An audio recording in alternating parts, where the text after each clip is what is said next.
دوستان عزیزم درود و مهر، امیدوارم هر کجا این دنیا هستین حال دلتون خوب باشه. امروز میخوام یک غذای فوق العاده خوشمزه یمنی درست کنیم. عقده یمنی که هم خوشمزه است هم سریع آماده میشه. اگه دنبال یه طعم جدید هستید تا آخر ویدیو همراه من باشید.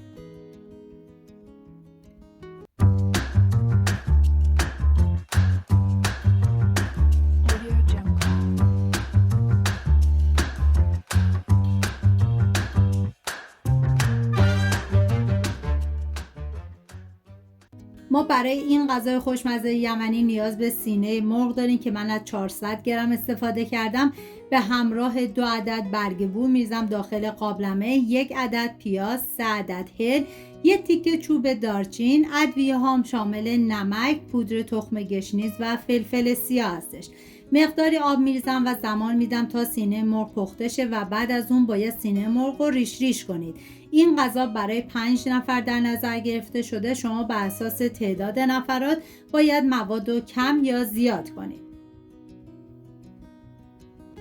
1 عدد پیاز بزرگ رو به صورت نگینی ریز خورد میکنم. من اندازه ها رو هم در طول ویدیو میگم هم داخل دیسکریپشن نوشتم.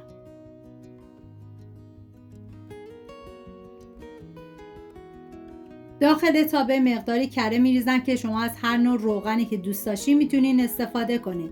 بعد از داغ شدن پیاز ریز شده رو میریزم، هم میزنم، زمان میدم تا پیاز سرخ بشه.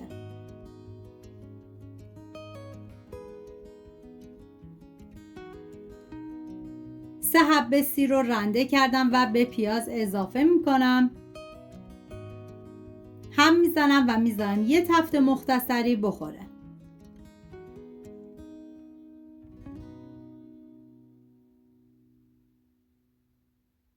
ادویه های این غذا شامل نمک،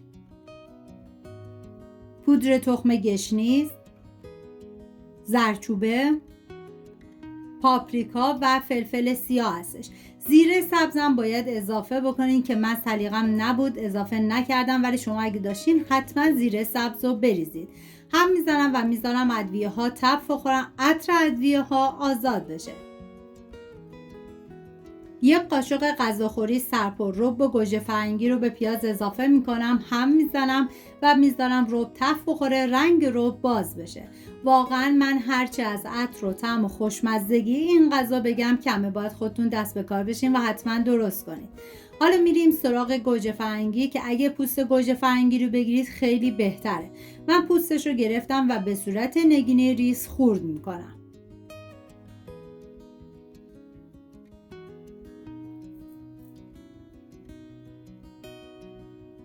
بعد از خورد کردن گوجه فرنگی رو میریزم داخل تابه. زمانی که گوجه فرنگی رو اضافه کردید باید هم بزنید و بعد سر تابه رو بذارید به مدت 5 دقیقه تا گوجه فرنگی ها کاملا له بشن.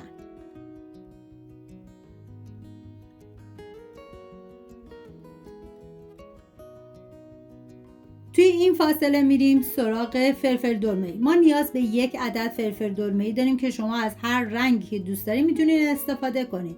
من نصف سبز و نصف زرد استفاده کردم. به صورت خلالی خیلی نازک باید ریز کنید.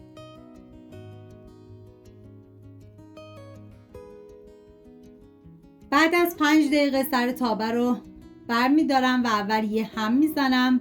ببینید باید گوجه فرنگی ها کاملا له بشن و بعد فلفل دلمه‌ای سبز رو بهش اضافه میکنم،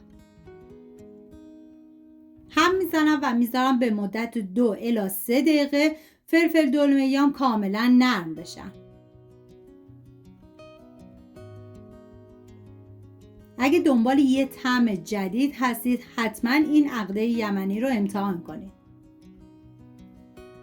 حالا توی این فاصله میریم سراغ سیب زمینی که من از 2 عدد سیب زمینی استفاده کردم. سیب زمینی ها رو باید به صورت خلالی خیلی نازک برش بزنید و بعد سرخ کنید.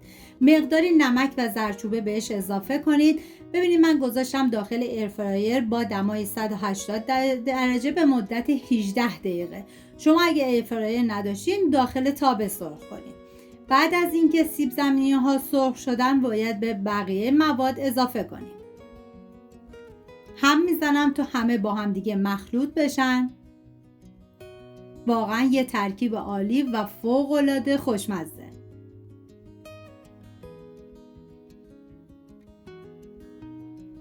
ما نیاز به سبزی تازه داریم که شما میتونید یا از گشنیز یا از جعفری استفاده بکنید که کاملا سلیقه‌ایه. من از جعفری استفاده کردم و ریز ریز خورد میکنم و خورد شدهش باید 5 قاشق غذاخوری بشه. بعد از خورد کردن بریزید داخل تابه. هم میزنم و میذارم جعفری هم یه تف بخوره.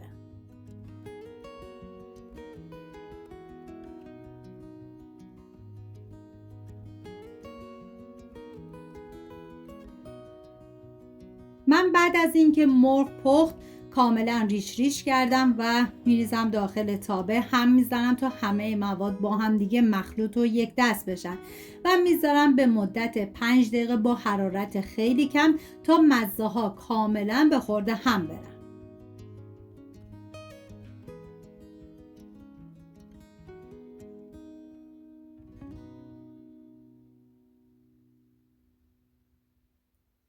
اینم از عقده یمنی خوشمزه ما. امیدوارم از این طعم فوق‌العاده لذت ببرید. اگر دوست داشتین ویدیو رو لایک، کانال رو سابسکرایب کنید که همیشه با طعم‌های جدید و هیجان انگیز آشنا بشید.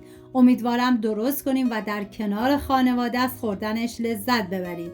تا ویدیوی بعدی مراقب خودتون و خوبی هاتون باشید. تا درودی دیگر، بدرود.